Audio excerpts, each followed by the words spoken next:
Welcome to You Matter in Business. Your hosts today are Ariel and Miriam, your brand, your story, and your success. Because you matter in your business. Thank you for joining us. My name is Ariel. Hi, I'm Miriam. And we're going to tell you a little bit about ourselves and why we decided to start this podcast in the first place. I'm excited about this, Ariel. This is great. Yes, and we're really hoping that we bring the audience a lot of good content, a lot of good inspiration, and all that fun stuff. So before we get into the meat of the podcast, I thought we would have some fun because I am from Florida. We're both Florida based, but I've lived in California, I've lived in the Midwest, I've lived in New England, and now I'm in Florida. So I kind of have a diverse understanding of life. And now, Miriam, where does your diversity come from? Well, I'm quite obviously not American. So I'm from the UK. I come from a coastal area in the UK, which is down in the southwest, which is very touristy, very beautiful, and surrounded by water. So that's where I'm based. And well, not based, that's where I come from. Now I'm based in Florida, but I have lived in Maryland for the last 18 months. So I've only been in Florida for the last 6 months. So yeah, global. Experience is wide. Okay, so we're going to start with just some interesting questions. And then we're going to talk about the what's and the whys of these questions. So the first question is, are you ready? I'm ready. Go for it. Red or white? Both. But if I had to choose, probably white. Okay. And you, red or white? If I had to choose, I would say white too. Okay, that's cool. But why do you choose white? Why don't people like? If it's a cool winter's evening in the UK, I would go for red because it's much more warming. But generally, I would go for white. I think it's probably because it's less calorific. But I like the refreshing coolness of drinking white wine. And you? I like sweet wine, so I generally drink the whiter or rosé wine. Okay. So in terms of wine, I'm definitely more of a white, but not the bitter white. But I love... But we both interpreted it as wine. Is that a problem? No, not at all. I think a lot of people will interpret that as wine, to be totally honest. One of the things about white that I personally love and is very important to me as a human being is white is a very pure color. Okay. Right. Well, that's your photographic background, though, isn't it? Yeah. There's just, and being pure and clean, and that's just part of, you get into core values. That's one of them. So just say. I agree. Okay. Are you ready for the next one? Okay. Let me ask you this one then. Okay. Cat or dog? Definitely cat. And any particular reason why you go for a cat, Irene? Yes, very much so. So I really have this theory that women are more like cats and men are more like dogs. How interesting. But cats are like self-sufficient, and they're moody, but in not a bad way. They're like, I want to be loved or I don't want to be loved. And I'm okay with either one, but they're really loving when they're loving.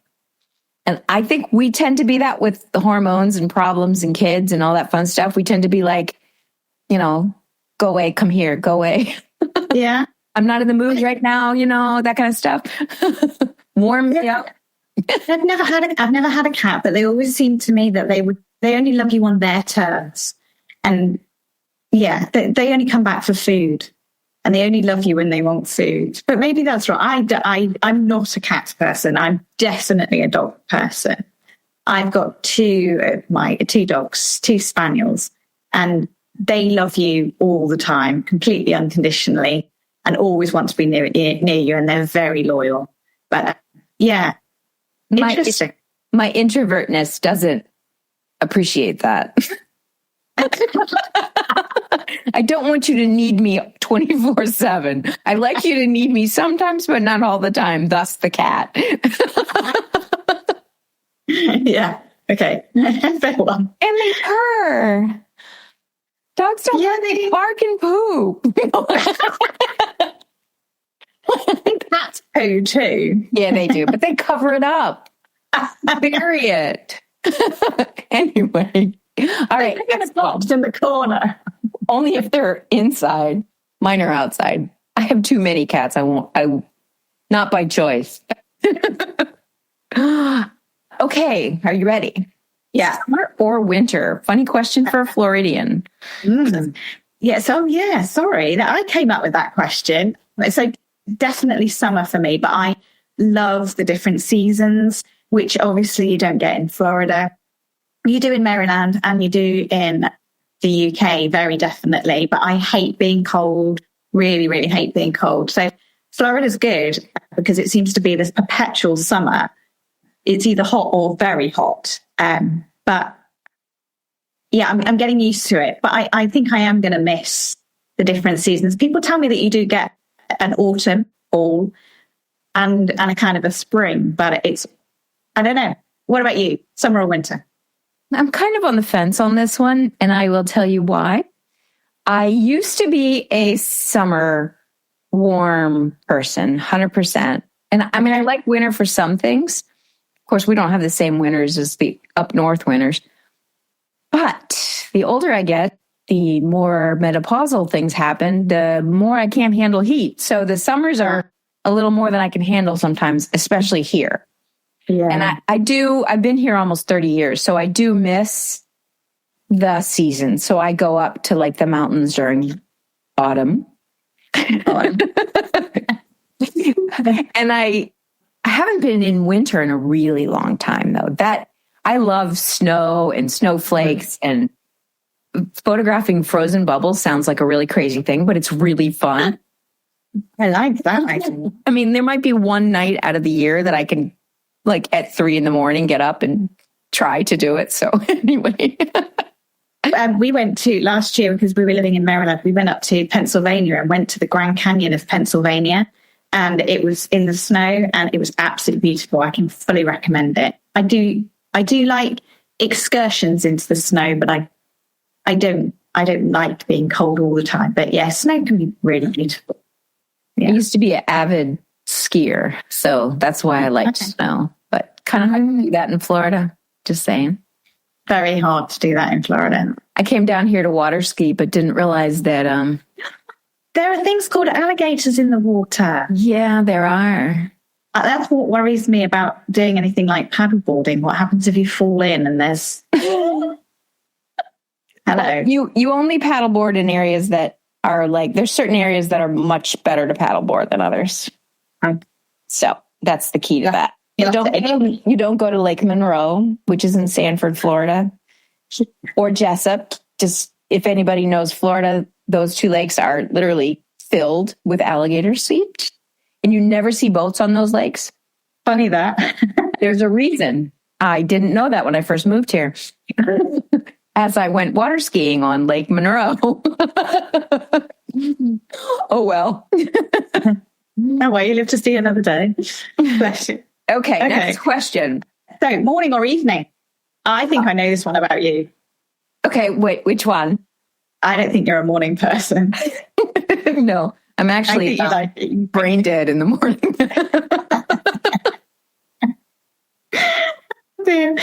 Me too. My mornings are not for me at all. I can't stand early mornings, but evenings I can work right late into the evening, and that's fine. But not a morning. No, it takes me hours. Yeah, it's like my brain doesn't even start for like 3 or 4 hours after I wake up. It's really weird. It's just like in this. Anyway, and other people wake up and they're like super alive. That's not me. Now, I've recently taken up running, and my ideal is to get up and go out running straight away. But it kind of wanes off after a while because I'm just like, I just don't want to get up in the morning and do that. I have to really force myself to do it, but I do it. But I really have to force myself. Anyway, there you go. No, definitely both this evening. Cool. I don't need to think when I go on a walk though, so I'm okay in the morning. Yeah. That's true. Same route. I don't really deviate too much. All right. Are you ready? Yeah, Salty or sweet? definitely salty.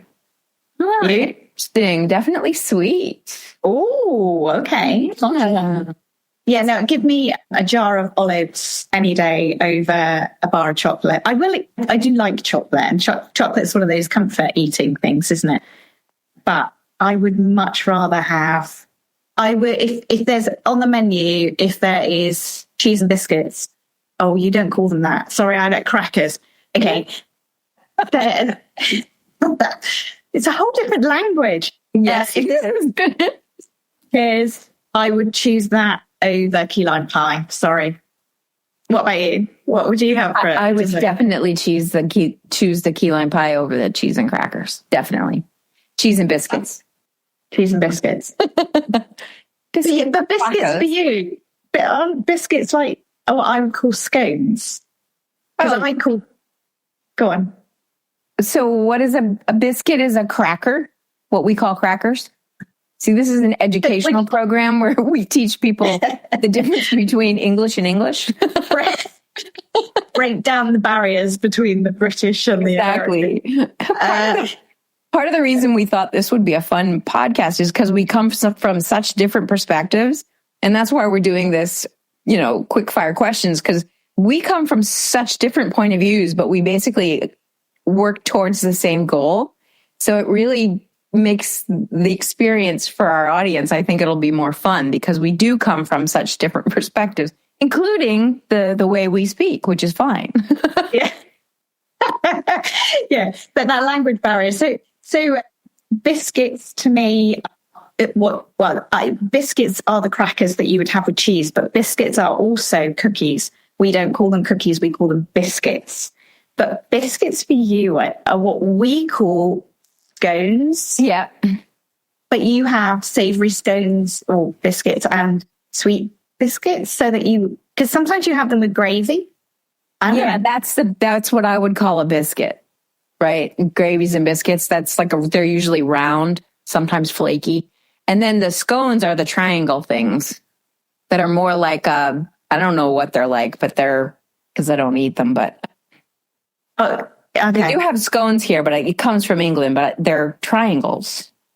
No, we would never have triangles. The only thing we have triangles for is when we're having high tea and we have cucumber sandwiches and we cut the crusts off and cut them into triangles. I've got to have high tea. Oh, bless.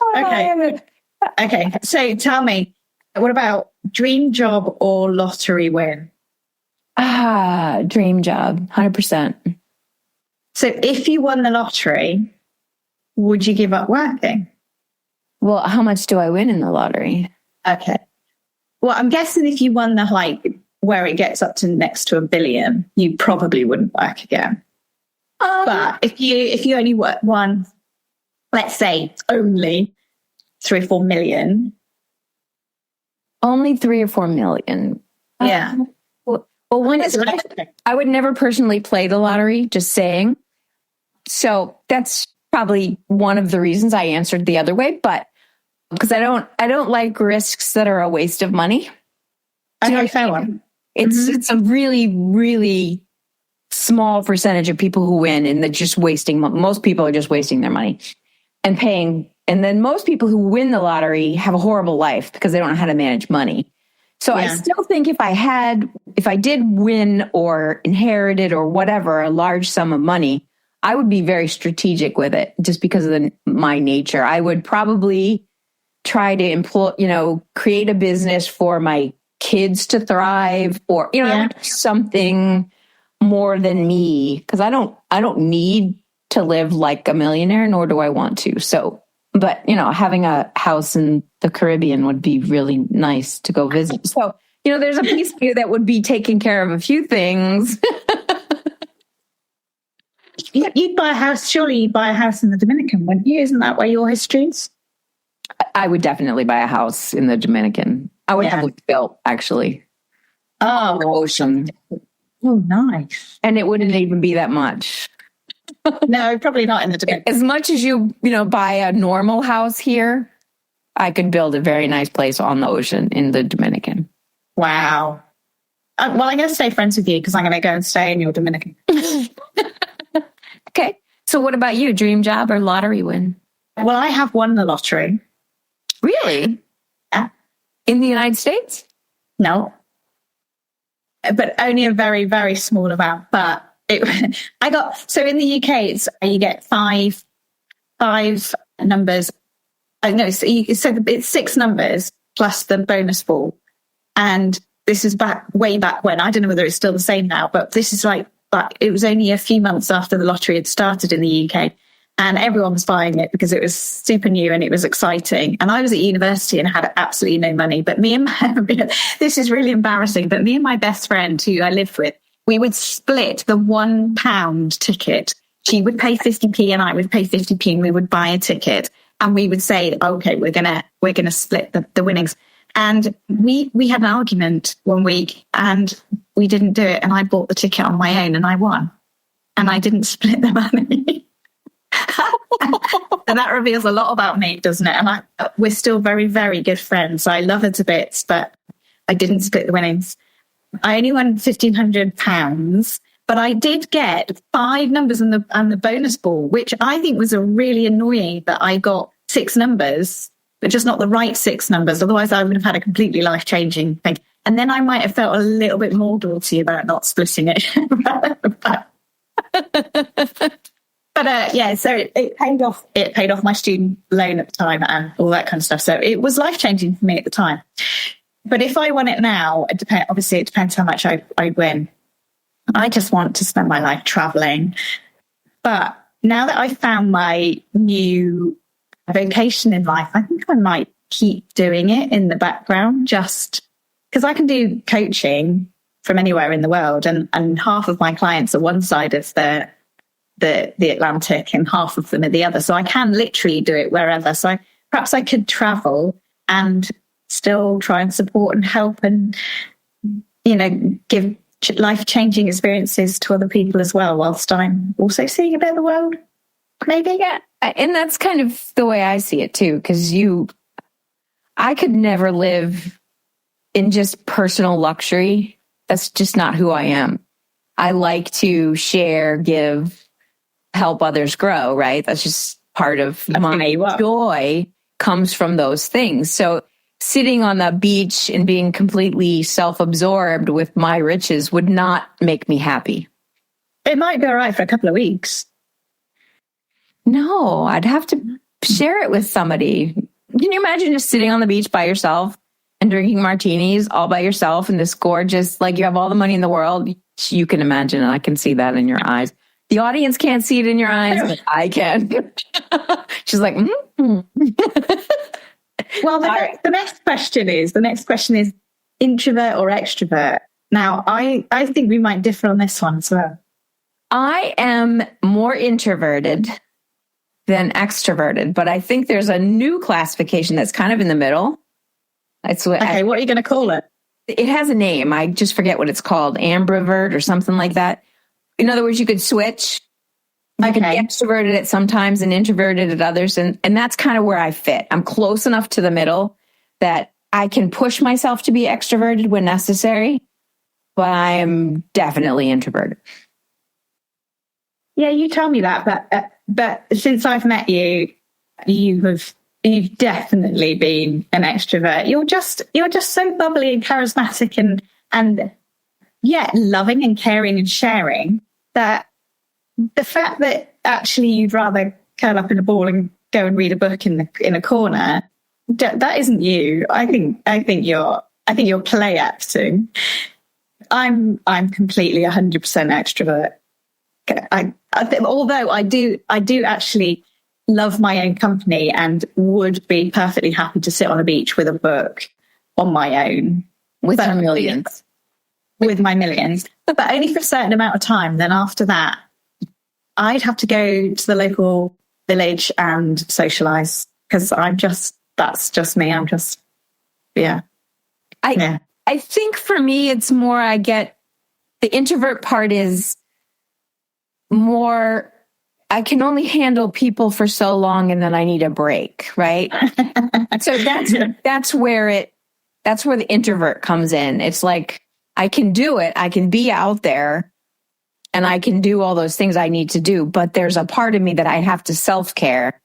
So I have to allow myself the time to do my reflective reading and thinking and all that other fun stuff. Very, very important to my ability to being able to give on the other side of it. And that's a really important lesson, though. And I teach that all the time in coaching, that actually self-care isn't selfish. Self-care allows you to give more generously to people. And sometimes we forget to look after ourselves. And sometimes we forget that actually we are really important, and putting ourselves first isn't a problem. We have to fill up our cup first before we can fill somebody else's. We have to put our oxygen mask on before we put anyone else's on. So I think you've kind of got it. And I think that's really important. It's a message we need to get out there to people. 100%. Yeah. And it takes a while to figure that out sometimes. You're not being selfish. It's not an act of selfishness. I think when we grow up, especially in this culture, women have a lot more, we have that sense of, we have to do and do and do. And, and even though we're trying to work and have families and do all these things, there's a point where if you just pay attention to all those outside things, you lose who you are. And then you're lost and you got to find yourself. And there's a whole years of therapy and all that fun stuff. But not therapy. Don't do therapy. Don't do therapy. There is a fantastic place for therapists, but coaching looks forward. Coaching looks at how you build a plan to get yourself back on track and find yourself again. So, but yeah, that's really important. Okay, so leading on from that one, night in or night out? A night in or night out? I'm probably a night in. Okay, night in on your own, night in with friends? Either. I definitely enjoy the comfort of a cozy environment that's not too loud and I can hear you speak versus the loud. I do like both. You know what I mean? I will do both. But if I have a choice, I'll probably pick the more intimate setting. Nice country pub with a roaring fire, intimate setting. Yes. Yeah. Now I'm a night out type girl. Yeah. I love going out. I love a good party. Any of my friends that are listening to this, they'll know I love a good party. I get myself into trouble sometimes. So I love a good party. Again, and that's the introvert talking, right? I'd rather be talking to 5 or 4 people than be in a crowd of 100. That's the piece of, it is what it is. It is what it is. Okay, travel to the past or future? Oh, well, I do love the idea of the whole Victorian crinolines and beautiful old dresses and that kind of era. And future is unknown, isn't it? Oh, I'm going to go. She made these questions, by the way, so this is funny to me. Answers first. Well, I thought I'd make it a bit more spontaneous. I like that. Okay. I can see the benefits of both. I like the adventure of both. I'm a bit of an adventure freak. I'm going to go future just because I don't know what it's going to hold yet. And I'm kind of excited by creating your own future and forming your own way. The past is done. The past you can't do anything about, and you're holding on to. You need to let go of what's happened in the past. You need to recognize that it's done. You have to forgive yourself for anything that went on in the past. Learn from it and move on, right? 100% learn from it. If you're not learning, you're staying in the same spot. Staying in the same spot. So I'm going to learn from everything that's gone on in the past, and I'm going to travel to the future. What about you? Past or future? That's an interesting question because there is one moment in my life that I would go back to if I had to go back. But would I choose to go back there? No. Are you going to share what moment that was? I can in a very vague way, but part of my history is being sexually abused. And I would go back to that moment and absolutely make sure that everyone on the planet knew at that moment what had happened so that I didn't live a life that I had to fix later. Wow. So that's so brave. But that's where I'd go. And with that knowledge, I wouldn't go back because I was only a little kid. So I wouldn't go back to the little kid. I'd go back with the knowledge and then change the situation or punch him out or something. So that would change the whole course of your entire life. Whole life.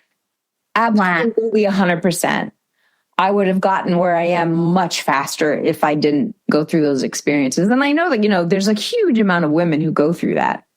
Yeah. So, and it can take, some never really get beyond it.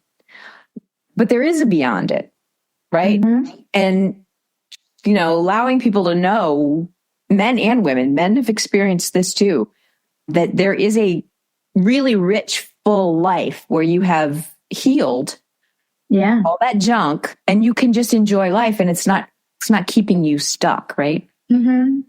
There is hope. But now I happen to have a very solid, I have a very strong belief system that I believe is rooted in some very strong evidence. So I'll just leave it right there. But I believe that there are very strong clues that the future is going to be outstanding. So I want to go to the future because I'd much rather go to what I personally believe to be a very good thing than, go back to a bad thing and change my life, because I believe my future is going to be good no matter what. So I know that your future is going to be really good. I mean, to a certain extent, we're all controllers of our own destiny, aren't we? What we choose to do forms our future, how we live our lives to a certain extent. I mean, there's outside influences, but if you've got a goal and you work really hard towards that goal, you build your own roadmap. So yeah, I'm excited about the future. I'm excited about working with you in the future, Ariel. I think we've got a good future together in the next few months and years. So I'm excited about that. I can't wait to see that happen as well. Yeah. We're going to slowly share what those things are because we have some really cool, exciting stuff for you guys in the future.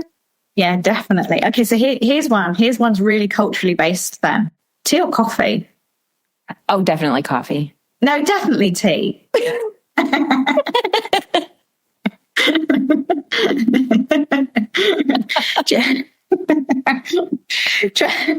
Trouble is, I almost have to tell the waitresses in the restaurants how I want my tea. I'm sure you do. Just bring me the bag and the hot water and the milk, and I'll do it my own way. Yes, exactly. Okay, so if you could have a superpower, what would it be?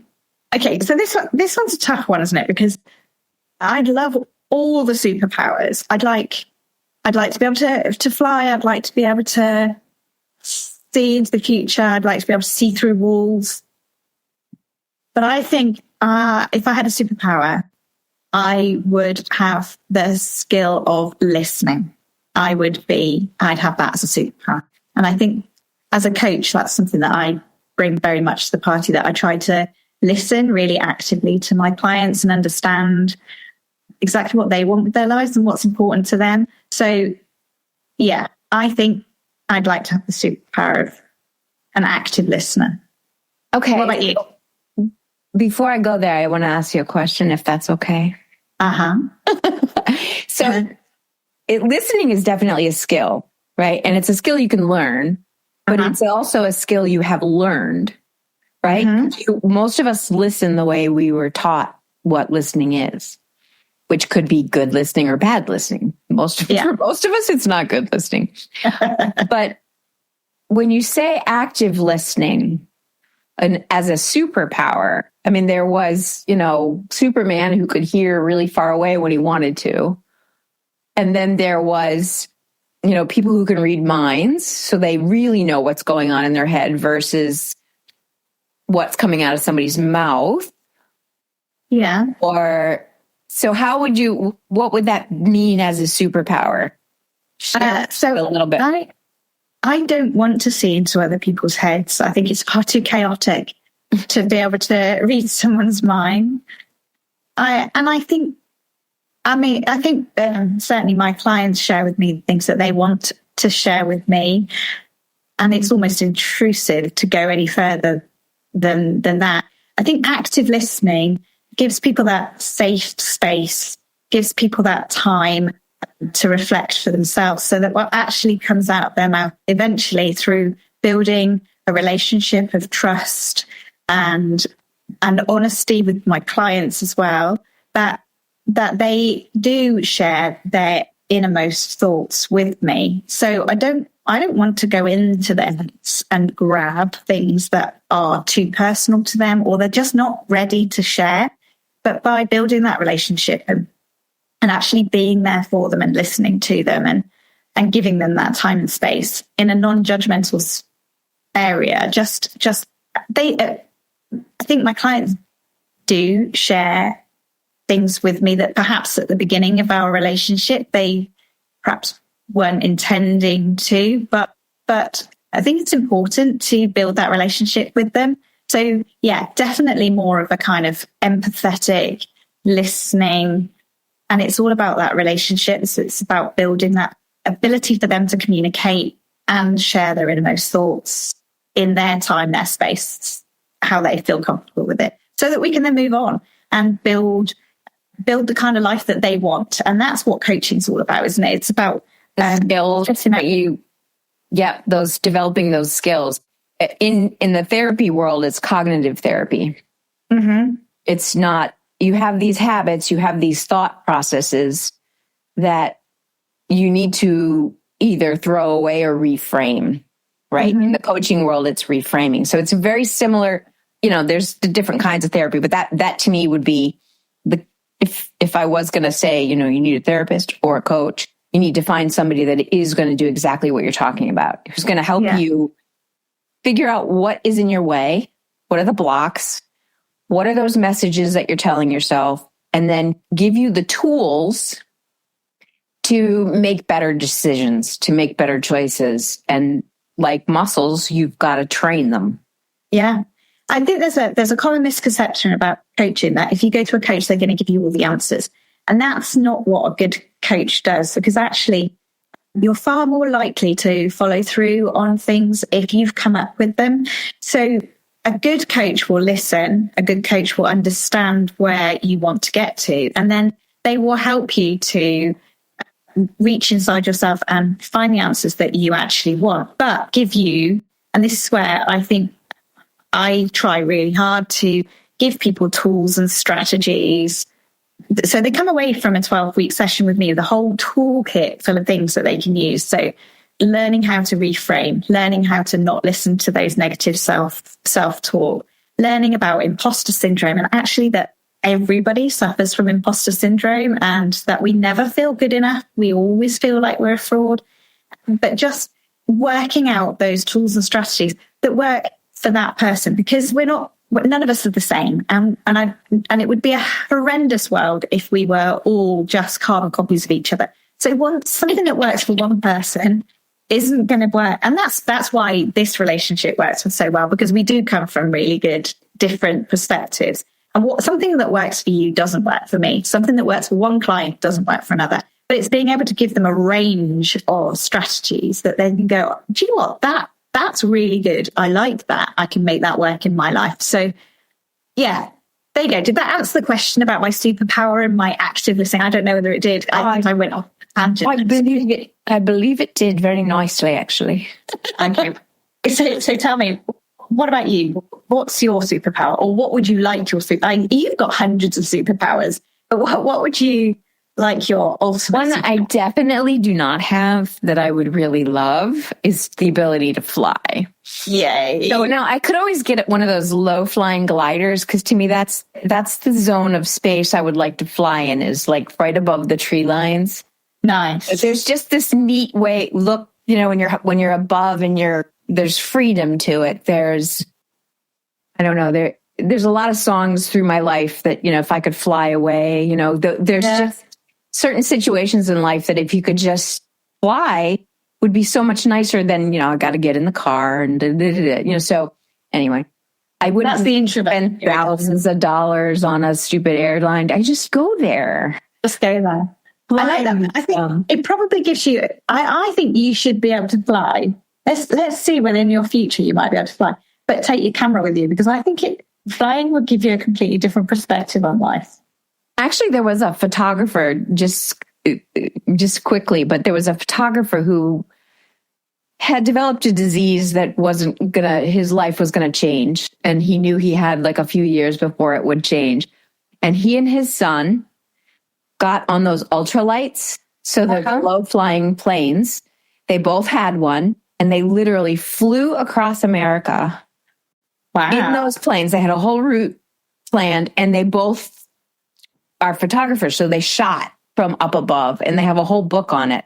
And the experience was about the father and the son, and he was they're grown, sharing this last amazing epic trip together and then sharing it with the world.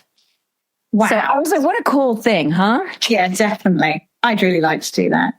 I'd really like to. I absolutely love flying. I love getting on a plane and flying. I love the whole experience of it. I know some people find it terrifying, but I did jump out of a plane once. I have skydived once.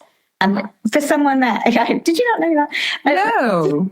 For someone that absolutely abhors roller coasters, I pay so much money to take my children to the Universal Studios, and then I won't go on any of the rides because I just abhor them. But then, as one of my friends just said, "Oh, I want to jump out of a plane," I went, "Oh, I'll come with you." I think that might have been after I'd had several glasses of the whole red, white wine thing. But I did do it, and actually, I loved it. Absolutely adored it, and I would do it again. In fact, I'm probably going to do it at Christmas when my kids come out from the UK. And probably take them skydive. So, yeah. Okay, now I have a question, real quick. Okay. What do you not like about roller coasters? It's the spinny thing that makes me just feel so sick. I'm really happy with those kind of VR type roller coasters, like the ones in the Harry Potter like part of Universal. But it's that sick wrenching. Yeah, no. And are you a roller coaster person? Oh, 100%. I love roller coasters. And there's one actually that the way it tips you in Florida, I think it's in SeaWorld. It's called the Manta, but it's like you're flying. I mean, seriously, you put your arms out, your feet are in the back, and it's really like you're flying through this experience, not stuck to a chair and, whatever. So you might actually like that one. I'm just going to say I might like that. I might like it if there's that kind of feeling of freedom that's kind of more of a kind of, it's when you kind of get jerked and just I don't like it. Upside down and then around the corner and up and down. No. Well, those are like the wooden old roller coasters. The newer ones glide much better, and they're more like flying through the air. Well, my kids went on the one that was the Hulk. Oh, that one shoots you out. Yeah. No, I went in lots of ways. I kind of liked that. Wish you were videoing this because my facial expressions. Anyway, there you go. Okay, we all have a couple more. Let's see. If you were stranded on a desert island and could only bring 3 things, oh my gosh, what would they be? 3 things. 3 things. That's it. Okay, so I did think about this one beforehand. So whilst I'm talking, you're going to have to think about what your 3 things are going to be. But so obviously, I would take a picture of my family. I can't take my family with me. That's a given, isn't it? I can't take them. So I just have to take a photograph of them. I left my 2 boys, they're grown up, but I left them both back in the UK. They're at university together, they live in the same house, and they've got their own little support structure, and that gives mummy a lot of the sense of security that they've got each other. Yeah. But I miss them every single day, and it's really hard when you're not with members of your family and there's 4,000 miles apart, and all you want to do is just give him a hug. So I find that really hard. So I would definitely take a photograph of my family with me. And I actually think probably if you ask that question to most people would want something that they've got of their family with them. Then I would take a blanket. Now, even in Florida, I sit on the sofa of an evening watching the television or reading a book or whatever, and I have a blanket on, and it's a blanket. I thought you said a blind kit. And I was like, what the heck is a blind kit? Okay. It was just, I heard it funny. A blanket. Yeah.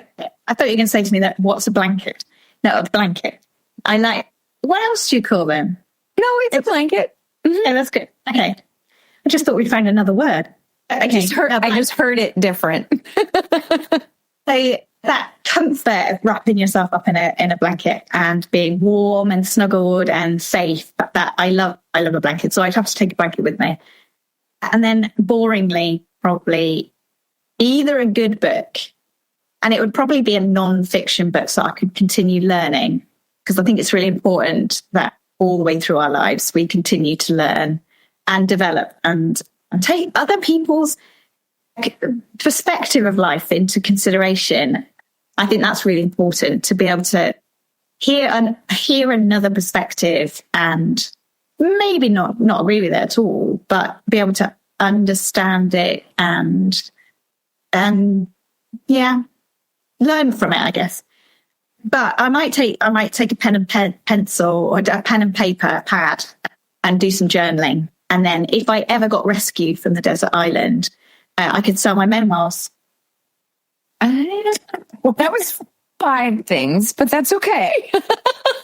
If you brought an iPad, you could have brought books, but then you have nothing to plug it in, so you'd have to bring a solar. It gets complicated when you really think about it. It does. Go on then, tell me. And can I guess one of the things you're going to take? Go ahead. You're going to take your camera with you? Probably not, actually. Oh, okay. Go on then. Because if I only can take 3 things, it's about life. It's not about enjoying life. It's about surviving, right? So, you're going to with some real practical things now, aren't you? And I'm going to bring you just a blanket. Well, a blanket is practical, especially if it was waterproof, because it could become a tent. And then you won't have to look for a cave. So I definitely would bring, and there's one thing that absolutely 100% would have to be with me, but it is a good book. It's a very big book. It's actually a collection of 66 books, but I've been reading it every year, not fully every year, but I read it almost every day, like for the last 15, 20 years.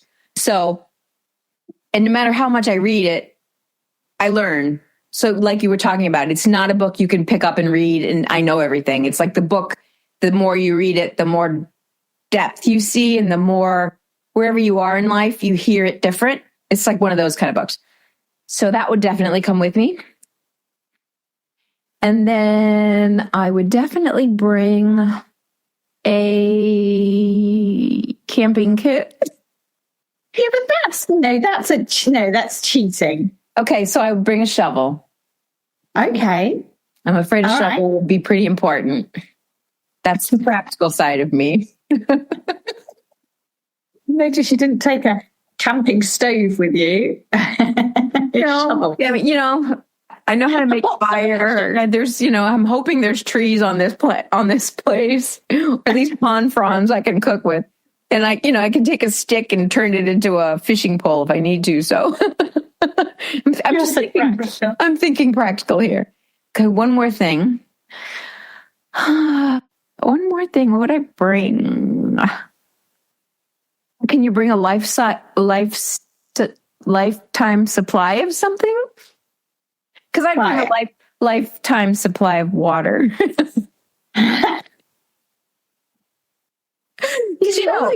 You are surrounded by water, but it's salty. You don't really want to be drinking that. Anyway, no, I don't think either of us are alive, to be honest. I think And definitely not if we do that whole naked survival thing. Have you seen that program, Naked Survival? What's that all about? No. I have no idea. I hate bugs. I hate anything that's creepy crawly. So I'm not going to survive on it. And my brother-in-law is really practical. He's kind of like, he's a carpenter and he can put his hand to anything. And I always say, in the case of a nuclear war or some kind of disaster, he's the man that I want there. And his wife is also, she's can grow, she can cook, that kind of stuff. So I think me and my husband would we wouldn't survive. We just need to take them with us. We need survivors with us. It's interesting is you brought up something that's pretty interesting is I was just having this conversation the other day, but when life throws us things, we often think, oh, I could never handle that. And then it happens. And the same thing always happens is you handle it. Maybe with tears, maybe screaming, but you still handle it. You still get to, there's always another side of whatever it is. Yeah. So, the more we know that, the more fear becomes less paralyzing. So even if you were stranded on an island and you didn't have your three things, you could handle it. Yeah, and I think, and then if you got off that desert island and a few years later found yourself back on another desert island, you'd have learned from that situation. I think that's important, is that we just need to learn from every experience, that every bit of rubbish that gets thrown at us, we just need to learn from it. And that's exciting. Yeah, it's good. Okay. We're going to I've learned a lot about you, Ariel. Yeah, I learned a lot about you. And hopefully the audience enjoyed our little crazy conversation. And we are going to come back with some of the intentions of the broadcast is we're going to really talk about why you matter in business, right? This didn't sound like that because we're talking about who we are. So we want you to know who we are. So next week, I'm going to interview Miriam, talk about her life coach, how that works, what it is, and what her approach is, because that's, to me, the thing that really makes her strong.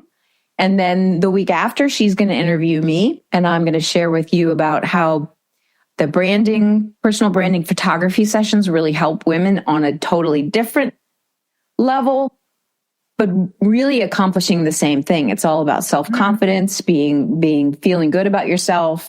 So it's a very similar thing, but from a different perspective. And then we are going to share with you something really cool, and we'll talk about that in episode 4. And that is going to be something that you are currently working on, which excites you. That is, we're going to share you what we are working on that really is exciting to us, that we hope not only will the audience love, but anyone who joins us will just really benefit from. Absolutely. And it's really exciting. And I can't wait to share it with everybody. Are you going to tell them? We could give them a little bit.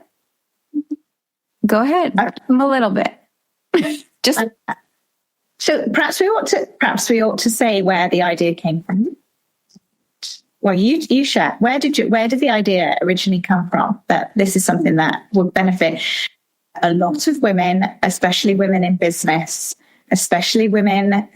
Can I just ask a question here? Yes. Can you hear my dog whining in the back? Yes, but that's okay. Okay, good. She has a dog that whines. It's just, it's life. We have to deal with it, right?